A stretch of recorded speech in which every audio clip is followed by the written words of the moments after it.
Depuis maintenant près d'un mois, le championnat de France de Ligue 2 a repris ses droits. 5 journées se sont écoulées, 5 journées au cours desquelles l'équipe du SCO a connu des fortunes diverses.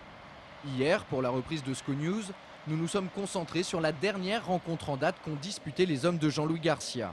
C'était le week-end dernier contre Ajaccio, et comme vous pouvez le voir sur ces images, la bande à Brunel l'a emporté 2-1 au terme d'un match plutôt bien maîtrisé. Alors pour vous qui avez peut-être raté le début de saison des Angevins, on revient aujourd'hui sur les 4 premiers matchs de championnat du SCO. C'est parti pour un petit retour en arrière. En ouverture du championnat le 8 août dernier, Angers reçoit Dijon. Devant le public de Jambouin, les SCOistes réalisent un festival offensif en s'imposant 3-0. Charles Diers et Anthony Modeste inscrivent les 2 premiers buts de la partie. Philippe Brunel, en bon capitaine, enfonce un peu plus le clou grâce à ce superbe coup franc qui termine sa course dans la lucarne. Le SCO démarre la saison sur les chapeaux de roue. Premier match de championnat à domicile, il ne faut pas se rater, mais on a fait certainement le match qu'il fallait. Donc peut-être trop bien parce qu'après, je vous dis, on a été pas très efficace offensivement à Guingamp. Face aux Bretons lors de la deuxième journée, les hommes de Jean-Louis Garcia souffrent mais font preuve d'une solidité défensive à toute épreuve. Derrière, Pado fait le boulot pour maintenir sa formation à flot. Score final 0-0, les Angevins s'en sortent plutôt bien. Au vu du match, c'est un bon point de prix. Et puis c'est surtout le fait de ne pas prendre de but contre une équipe comme ça qui est bien.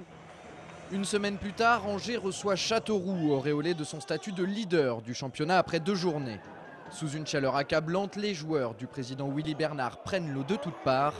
Les Castelroussins l'emportent 3-1 grâce à des réalisations de Baldé, de Mieniel contre son camp et enfin de Constant. Le SCO est tout simplement passé au travers.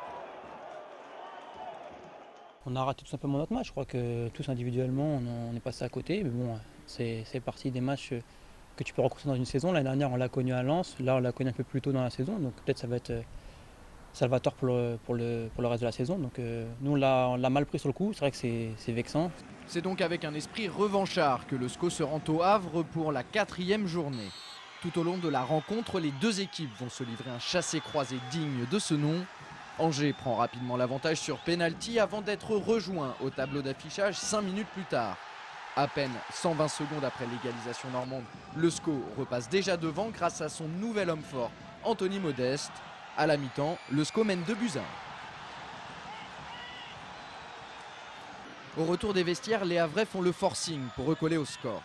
Ils vont y parvenir avec la complicité de l'arbitre qui leur accorde un pénalty plus que généreux.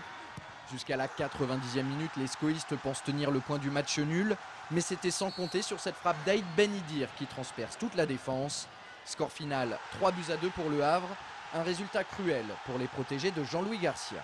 On peut être déçu parce qu'on a livré un gros match de Ligue 2, un gros match de haut niveau.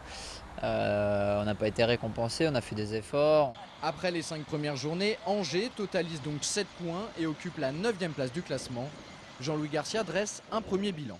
Il est correct, avec 2 victoires, un nul, 2 défaites. Ça reste un bilan correct pour une équipe qui a été reconstruite à l'intersaison.